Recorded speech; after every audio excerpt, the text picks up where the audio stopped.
మంచిది. ప్రభునందు ప్రియమైన వారలారా, దేవాది దేవుని యొక్క మహాకృపను బట్టి మరొక శ్రేష్టమైన శుభదినములో దేవుని మాటలు మనము ధ్యానము చేయుటకు ప్రభు మనకు అనుగ్రహించిన ఈ గొప్ప మంచి సదవకాశమును బట్టి దేవాది దేవునికి మనము ఎంతగానో స్తుతులు స్తోత్రములు చెల్లించవలసిన వారుగా ఉన్నాం.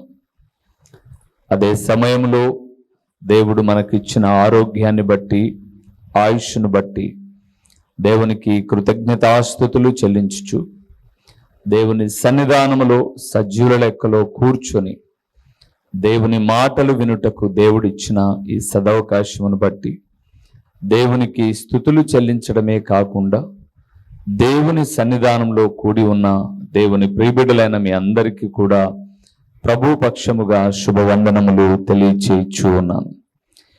దేవుని వాక్యము చాలా శ్రేష్టమైనది.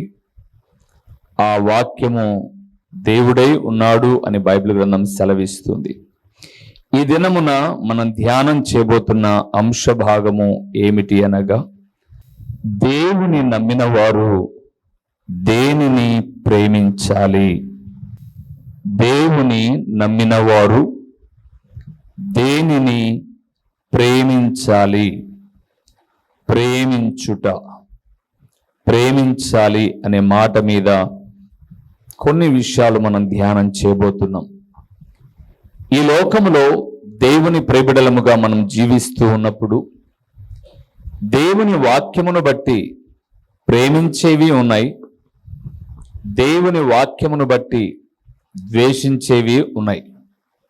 కానీ లోకంలో ఉన్నటువంటి దౌర్భాగ్యం ఏంటంటే, ద్వేషించాల్సిన వాటిని ప్రేమిస్తూ ఉన్నాడు, ప్రేమించాల్సిన వాటిని ద్వేషిస్తూ ఉన్నారు. యేసు ప్రభుల వారు అన్నారు, నన్నెవడైనా ప్రేమింపగోరిన ఎడల వాడు తన శిలవనెత్తుకొని తన ప్రాణమును సహా ద్వేషించాలి అన్నాడు. ప్రాణము కన్నా విలువైనది నా సన్నిధి అని ఆయన చెబుతూ ఉంటే, దేవుని ప్రియబిడలముగా మనము ద్వేషించాల్సిన వాటిని ప్రేమిస్తాం, ప్రేమించాల్సిన వాటిని ద్వేషిస్తాం. వాస్తవానికి ప్రభు ఏం మాట్లాడుతున్నాడు అని మనం చూస్తే, రోమీలకు రాసిన పత్రిక 8వ అధ్యాయం 28వ వచనాన్ని చూద్దామా? దేవుని ప్రేమించు వారికి అనగా ఆయన సంకల్పము చొప్పున పిలవబడిన వారికి మేలు కలుగుటకై సమస్తమును సమకూడి జరుగుచున్నవని ఎరుగుదుము. పౌలు అంటున్నాడు, దేవుని ప్రేమించు వారికి సమస్తము కూడా మేలు కలగడానికి సమకూడి జరుగుతూ ఉందట. అంటే దేవుని ప్రేమించుట వలన ఎన్నో మేలున్నాయి అని భక్తుడైనటువంటి పౌలు రోమా పట్టణంలో ఉన్న సంఘముతో మాట్లాడుతున్నాడు. అంటే మనం ప్రేమించాల్సింది ఏమిటి అని అంటే, దేవుని ప్రేమించాలి. దేవుని ప్రేమించేటప్పుడు ఇక దేనిని ప్రేమించకూడదు. దేనిని ప్రేమించుట వలన దేవుని నమ్మిన వారు దీవించబడతామో చూడక ముందుగా దేనిని ప్రేమించకూడదో కూడా ఒక మాటను మనం చూద్దాం. ప్రకటన గ్రంథము 22వ అధ్యాయము 15వ వచనాన్ని చదువుతున్నాం. 15వ వచనం, కుక్కలును మాంత్రికులను వ్యభిచారులను నరహంతకులను విగ్రహారాధికులను అబద్ధమును ప్రేమించి ఆ మాట రాయబడింది చూడండి. అబద్ధమును ప్రేమించి జరిగించు ప్రతివాడును వెలుపటనుందురు. ఎవరెవరు చెప్పండి? 15 వచ్చిన మరొకసారి, ఎవరెవరు? కుక్కలును మాంత్రికులను వ్యభిచారులను నరహంతకులను విగ్రహారాధకులను అబద్ధమును ప్రేమించి జరిగించు ప్రతివాడును ఇప్పుడు చెప్పండి, మొదటిది ఎవరంట? కుక్కలు ఇంటి వేట కాకుండా ఇంట్లో కట్టేసుకుంటాం. ఎవరన్నా మనం ఇంట్లో ఎందుకు కట్టేసుకుంటాం? ఎంత ఇష్టపడినా, అది చిన్న ఎంత మనం ముద్దుగా అనిపించినా దాన్ని మనం బయటే కట్టేస్తాం. ఇక్కడ దేవుడు అంటున్నాడు కుక్కలును మాంత్రికులను అన్నాడు. కుక్కలు అంటే మనం ఇంట్లో పెంచుకునేటటువంటి పెట్స్ కాదు. చిన్న బొచ్చు కుక్క పిల్లలు, లేకపోతే డాబర్లో ఇంకోటో అవి అనుకోమాకండి.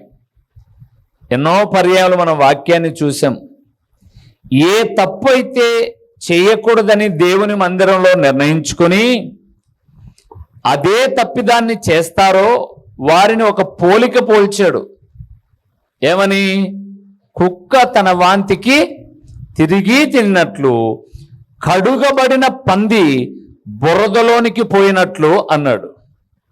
ఇప్పుడు అక్కడ ఆయన చెప్పింది కుక్కలు అంటే మన ఇంట్లో పెంచుకునే కుక్కలు, వీధిలో తిరిగే కుక్కలని కాదు అర్థం. ఎన్ని మాటలు వాక్యం చెప్పినా ఏ తప్పు అయితే చేయకూడదని చెప్పితే అదే తప్పు చేస్తా ఉంటారో వారిని దేవుడు మాట్లాడుతూ తృణీకరించబడిన సంభాషణది. తృణీకరించబడిన సంభాషణ. లేకపోతే పరలోక రాజ్యం గురించి, భూమి మీద ఉన్నటువంటి కుక్కలు గేదెల గురించి ఎందుకు మాట్లాడతాడు దేవుడు? ఆయన ఆత్మ కలిగిన నరుని గురించి మాట్లాడుతున్నాడు. అందుకే అన్నాడు కుక్కలును. కుక్కలు అంటే కక్కింది తినేవి అని. ఇక్కడ కుక్కలు అంటే ఏ పాపమైతే మందిరంలోకి వచ్చి ఒప్పుకున్నామో మరలా బయటికెళ్ళి అదే పాపం చేసేవారు ఆ జంతువు యొక్క స్వభావము కలిగిన వారు అని యోహాను గారు ప్రకటన గ్రంథంలో మాట్లాడుతున్నారు. అలాగ మాట్లాడుతూ చివరి లైన్లో ఆయన అన్నాడు, అబద్ధమును ప్రేమించి జరిగించు ప్రతివాడు ఎక్కడుంటాడట? వెలుపట నుందురు అన్నాడు. దేవుని నమ్మిన వారు అబద్ధమును ప్రేమించకూడదు ప్రియులారా. మన దేవుడు సత్యమైన దేవుడు, సత్యమునకు ఆధారమైన దేవుడు. దేవుని నమ్మిన మనం దేనిని ప్రేమించాలో కొన్ని మాటలు మనం చూద్దాం. మొదటి విషయానికి వెళ్దాం. సామెతల గ్రంథం 22వ అధ్యాయము. దేనిని మనం ప్రేమించాలి? 11వ వచనము. సామెతల గ్రంథము 22వ అధ్యాయము 11వ వచనాన్ని మనం దేనిని ప్రేమించాలో కొన్ని మాటలు చూద్దాం ప్రియులరా. హృదయ శుద్ధిని ప్రేమించుచు, హృదయ శుద్ధిని ప్రేమించుచు, దయగల మాటలు పలుకువా, దయగల మాటలు పలుకువానికి రాజు స్నేహితుడగును. చాలు. మొట్టమొదటిది ప్రియులారా, దేవుని నమ్మిన వారు దేనిని ప్రేమించాలి అని అంటే హృదయ శుద్ధిని ప్రేమించాలి. దేన్ని ప్రేమించాలట? హృదయ శుద్ధిని. అక్కడ మంచి మాట రాయబడింది. హృదయ శుద్ధిని ప్రేమించుచు దయగల మాటలు పలుకువానికి. ఎవరంట స్నేహితుడు? రారాజైన యేసు ప్రభుల వారు స్నేహితుడు అన్నాడు. హృదయ శుద్ధిని ప్రేమించాలి. అందుకే యేసు ప్రభుల వారు ఈ లోకములో మొట్టమొదట ప్రసంగిస్తూ ఉన్నప్పుడు ఒక అద్భుతకరమైన మాట మత్తయి సువార్త 5వ అధ్యాయం 8వ వచనంలో చెప్పాడు. మీరు చదవద్దు, దాన్ని కూడా చదవాల, ధన్యతలు కూడా. హృదయ శుద్ధి గలవారు ధన్యులు, వారు దేవుని చూస్తారు అన్నాడు. దేవుని ఎవరైనా చూడాలి అంటే హృదయం శుద్ధిగా ఉండాలి. ఇప్పుడు బైబిల్ను తృణీకరించే వారిని మీరు చూడండి. చాలా మంది సాక్ష్యాలు చెప్తుంటారు, నేను భయంకరమైన తాగుడుపోతును, అయితే దేవుడు నాకు కనపడగానే నేను తాగుడు మానేశాను అంటారు. ఒట్టిదే. దేవుడు కనపడాలంటే హృదయం శుద్ధిగా ఉండాలని బైబిల్ చెప్తుంటే త్రాగుడుపోతూ, జూదగాడు, వ్యభిచారివి, తిరుగుబోతూ, అసహ్యుడవు, అబద్ధమును జరిగించే నీకే ఎందుకు కనపడతాడు దేవుడు? ఇవన్నీ కళ్ళబొల్లి మాటలు. అందుకే చాలా పర్యాయం చెప్పాను ప్రియులారా, రాత్రంతా దేని గురించైనా ఊహించేసుకున్నాము, లేదా పగలంతా రోజంతా దేని గురించైనా ఆలోచించాము అంటే ఆ రాత్రి మన కలలో అవే వస్తాయి. అవే వచ్చాయని వాళ్ళతో మనం ఉన్నట్లు మాట్లాడినట్లు కాదు, భ్రమలు అంత మాత్రమే. ఇక్కడ దేవుడు అన్నాడు, హృదయ శుద్ధిని విశ్వాసులుగా, దేవుని నమ్మిన వారుగా ప్రేమించాలి అని అన్నాడు. మీకు ఒక మాట చెప్తాను ప్రియులారా, మన పిల్లలు మురికిలో ఆడుకునేటప్పుడు, దుమ్ము ధూళిలో, లేదా ఇంకా చిన్న పిల్లలైతే వారు ఎక్కడో ఆడుకుంటూ ఉన్నప్పుడు ఒకటో రెండో చేశారనుకుందాం, అదంతా పూసుకొని ఆడుకుంటూ ఉంటారు, ఇంకేమనిపిదో వాళ్ళకు. ఆ మురికిని శుభ్రపరచడానికి అమ్మ లోపలికి తీసుకొచ్చింది అనుకోండి, అప్పుడు ఏడుస్తారు వాళ్ళు. మురికి పూసుకున్నప్పుడు ఏడవడు, అమ్మా మంచి బట్టలు వేసి నన్ను బయటికి పంపించావు. అది 3 సంవత్సరాల బాబు కావచ్చు, 5 సంవత్సరాల బాబు కావచ్చు. మంచి బట్టలు వేసి నన్ను బయటికి పంపించావు, వాటికి మురికైందని ఏడవడు. ఆ మురికిని శుభ్రపరుస్తున్నప్పుడు ఏడుస్తాడు. పిల్లలు ఫెయిల్ అయినప్పుడు ఏడుస్తారు చూడండి. చదువుకునేటప్పుడే శ్రద్ధ పెడితే ఆ ఏడుపు ఉండదు.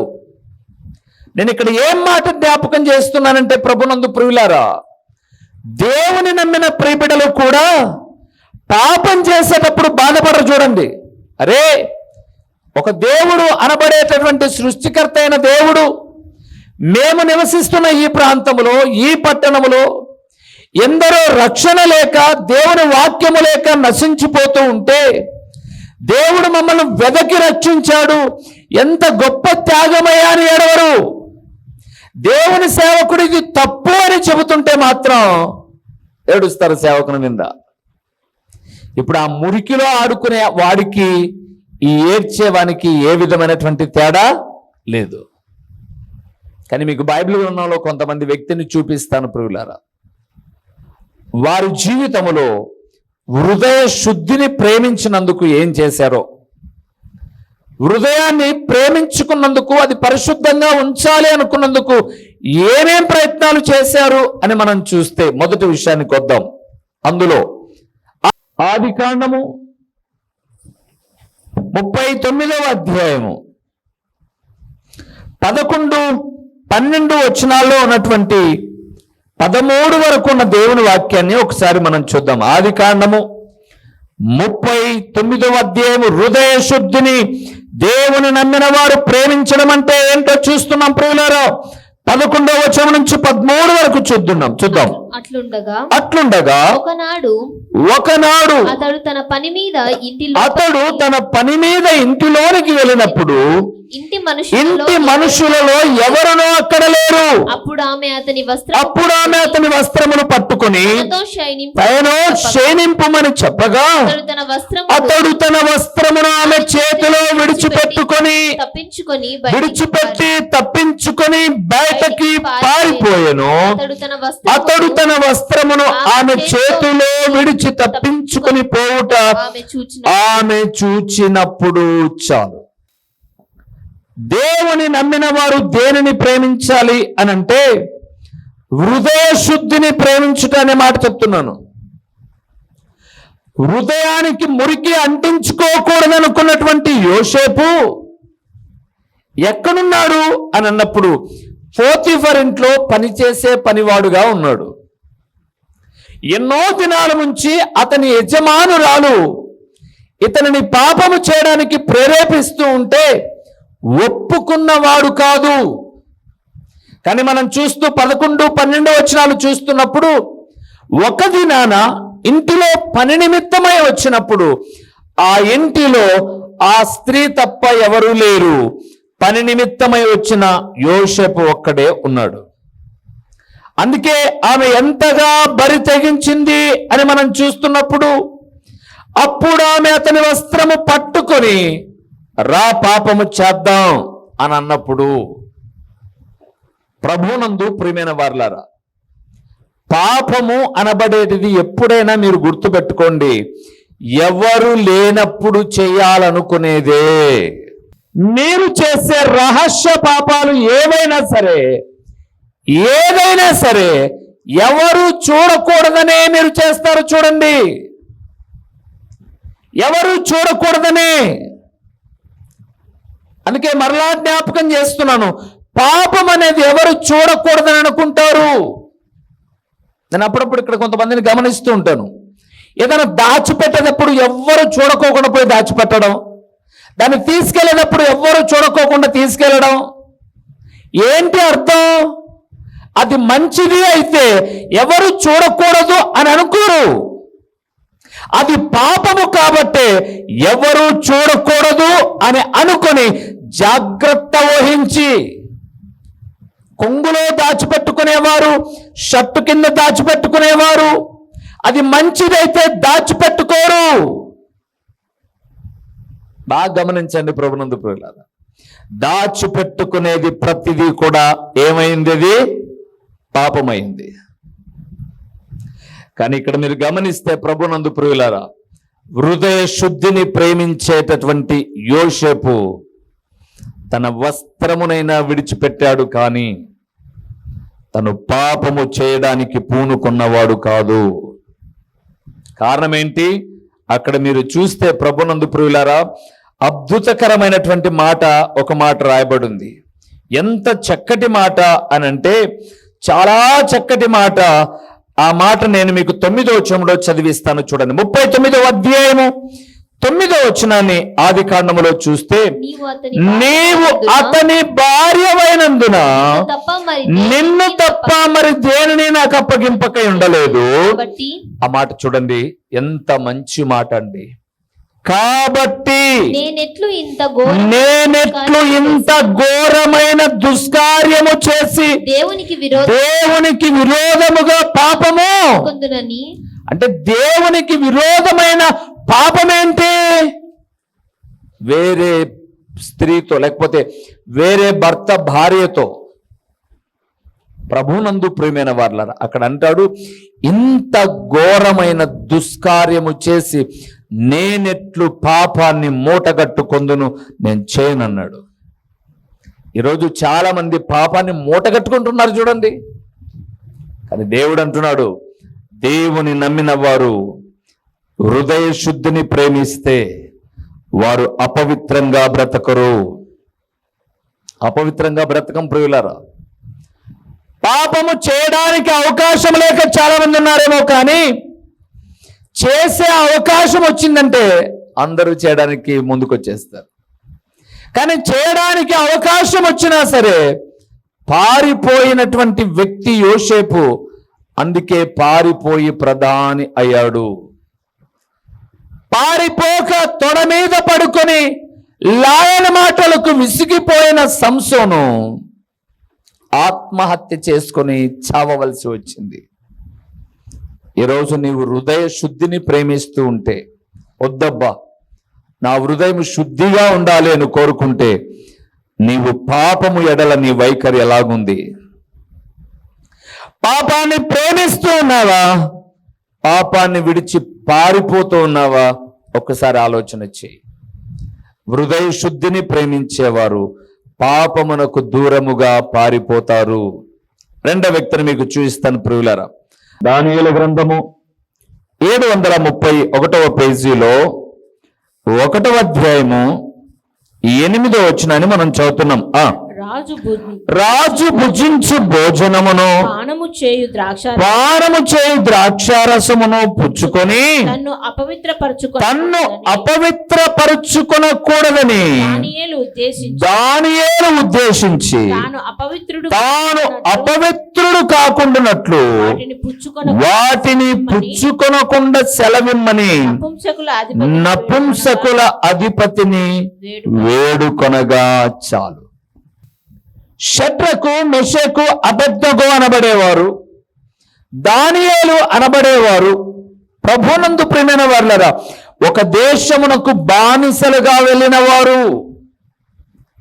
స్వేచ్ఛాపూరితమైన వాతావరణంలో జీవించేవారు కాదు, బానిసలుగా వెళ్ళిన వారు. అయితే మీరు గమనించండి, బానిసలుగా వెళ్ళిన వారు తమ హృదయమును అపవిత్రపరచుకోకూడదు అన్నటువంటి ఆలోచన కలిగి ఆ బలులు అర్పించినటువంటి ఆ ఆహారమును భుజించకూడదు అని మనస్సులో నిశ్చయించుకుని నపుంసకుల అధిపతికి చెప్పారు. ఈరోజు ప్రభునందు ప్రియులారా, దేవుని నమ్మిన ప్రియబిడ్డలమైన మన జీవితాలలో బలుల కొరకై, నైవేద్యముల కొరకై చేయబడిన వాటిని భుజించకూడదు, అపవిత్రపరచబడకూడదు.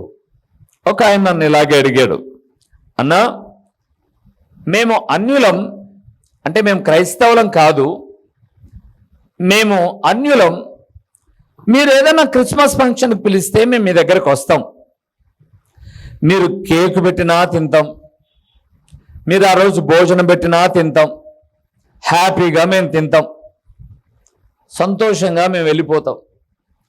మా ఇంటికి వచ్చిన తర్వాత మేము ఎక్కడన్నా ఏ ఊరికో వెళ్ళి పూజ పురస్కారాలు చేసుకొని వచ్చి ఇది ప్రసాదం అన్నట్లుగా ఇస్తే మీరు తినరే, మీరు ప్రసాదం మాదిరిగానే కేక్ కట్ చేసి ఇస్తే మేము తిన్నామే, మరి మేము కూడా ప్రసాదంగా ఇచ్చినప్పుడు మీరు తినరే అని అడిగారు. అదే ప్రశ్న మిమ్మల్ని కూడా ఇస్తే మీరు ఏం చెప్తారు? మేము దేవుని నమ్ముకున్నాం, తినము అంటాం. మరి మేము నమ్ముకున్నది దేవుని కాకుండా దయాలా అని అంటారు కదా వాళ్ళు. గమనించండి ప్రభునందు ప్రియులారా, జ్ఞానయుక్తమైనటువంటి జవాబును మనం దయచేయాలి. ఏంటి జ్ఞానయుక్తమైన జవాబు అంటే, బ్రదర్ మీరు అన్యులు కదా, ఎస్ అన్యులమే.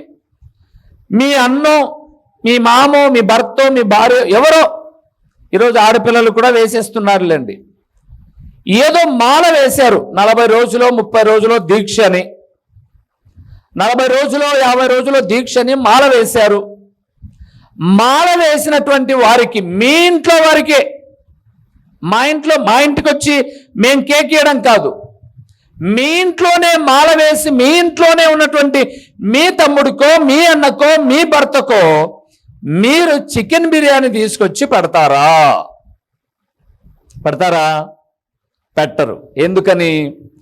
మీరేమంటారంటే అట్లెట్ పెడతామన్నా. వాళ్ళు అన్నారు అట్లెట్ పెడతామన్నా, వాళ్ళు 40 రోజులు దీక్షలో ఉన్నారు, ఈ నీసు ముట్టకూడదు. వాళ్ళు 40 రోజులు దీక్షలో ఉంటే ఇక ఏ మంచిది అంటే మనమే బలి అర్పించాల్సిన అవసరం లే. కట్టికంగిట్లో దొరికేటటువంటి చికెన్ మటన్ కూడా పెట్టరు వాళ్ళకు. అలాంటప్పుడు బ్యాప్టిజం అనబడేటటువంటి దీక్ష మేము జీవితాంతం చేస్తున్నాం కాబట్టి మీరు ఏదో ఒక విగ్రహము దగ్గర పెట్టిన వాటిని మేమేం చేయము, తినం. మేము అంతకు మించి కదా. మీ ఇంట్లో తయారు చేయండి, మీ ఇంట్లో పాయసం చేయండి, తాక్కుంటే అడగండి, మీ ఇంట్లో బిర్యానీ చేయండి, తినకుంటే అడగండి. కానీ మీరు ఏదో ఊరికి వెళ్ళి అక్కడి నుంచి మేము తీసుకొచ్చామన్నారు చూడండి, అది తినకూడదు. మేము కూడా దీక్షలో ఉన్నాం. వాళ్ళు 40 రోజుల దీక్ష, మేము రక్షించబడినప్పటి నుంచి చివరి రోజు వరకు అదే దీక్ష.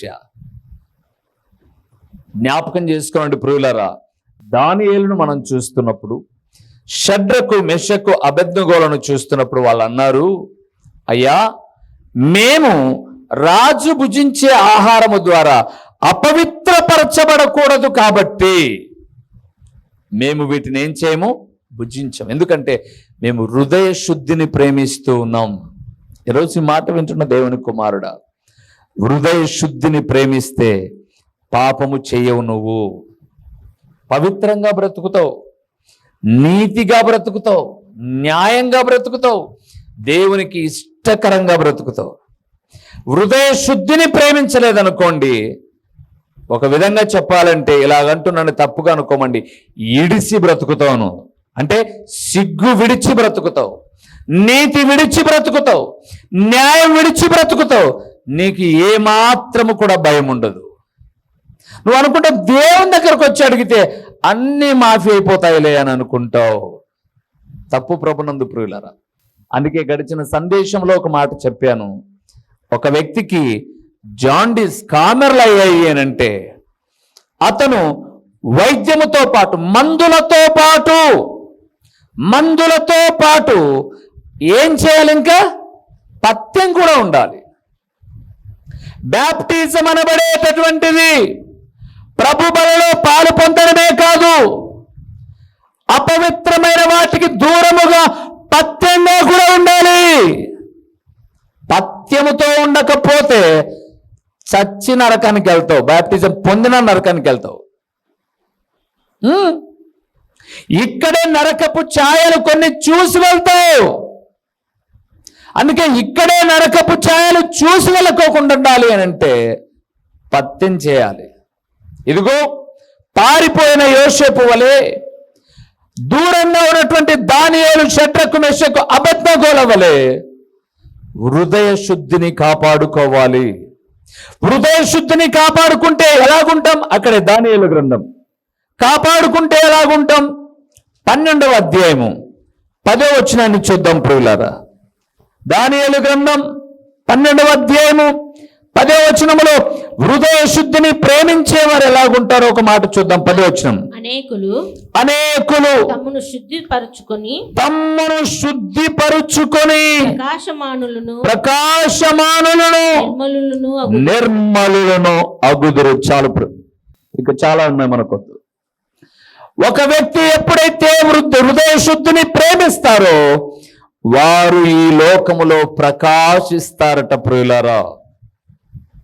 ప్రకాశించడము అంటే ఒక వెలుగు వెలుగుతారు, ఒక వెలుగు వెలుగుతారు. ఆ మధ్య కాలంలో మీరు చూశారు, ఒక దైవజనుడు మన ఆంధ్రప్రదేశ్లో ఎక్కడో చంపబడి, హత్య గావించబడి ఒక చోట పడేస్తే ఎన్ని సృష్టించాలో అన్ని సృష్టించారు. ఆయన ప్రయాణములో ఒక్క మందు కాదు, 3 బ్రాండ్ల మందు కొన్నాడని, త్రాగాడు అని, త్రాగి మత్తుడై చనిపోయాడు అని ఎన్నో చెప్పారు. కానీ మీరు గమనించండి ప్రభునందు ప్రియులారా, అవన్నీ విడిచి బ్రతుకును ప్రారంభించిన వాడు. అందుకే మీరు అక్కడ చూస్తే తమ్మును శుద్ధిపరుచుకొనుట ద్వారా ప్రకాశమానులగుదురు. ప్రభువైన యేసుక్రీస్తు పేరట దేవుని వాక్య వీక్షకులైన ఆత్మీయులైన మీ అందరికీ నిండు వందనములు తెలియచేయుచున్నానండి. ప్రభువునందు ప్రియులారా, దేవుని మహాకృపను బట్టి ఈ ప్రార్థనా ఛానల్ ద్వారా, యూట్యూబ్ ద్వారా 5 సంవత్సరాలు ఇప్పటిదాకా దేవుని మహాకృపను బట్టి 100 ప్రసంగములు మీకు అందించడానికి ప్రభు సహాయం చేశాడు. ఈ సమయంలో ఒక ప్రాముఖ్యమైన ప్రకటన ఏంటి అనగా, మీరు ఎప్పుడైనా పులివెందుల ప్రాంతానికి, ప్రొద్దుటూరు ప్రాంతానికి వచ్చినా ఈ 2 చోట్ల ఉదయ సాయంకాలపు కూడికలు జరుగుతూ ఉన్నాయి. పులివెందుల ప్రాంతంలో అయితే ప్రతి ఆదివారం ఉదయం 9 గంటల నుంచి 11 వరకు ప్రతి ఆదివారము ప్రభు బల్లారాధన ఉంటుంది. ప్రొద్దుటూరులో కూడా ఉదయకాలము 9 గంటల నుంచి 11 గంటల వరకు ప్రభు బల్లారాధన.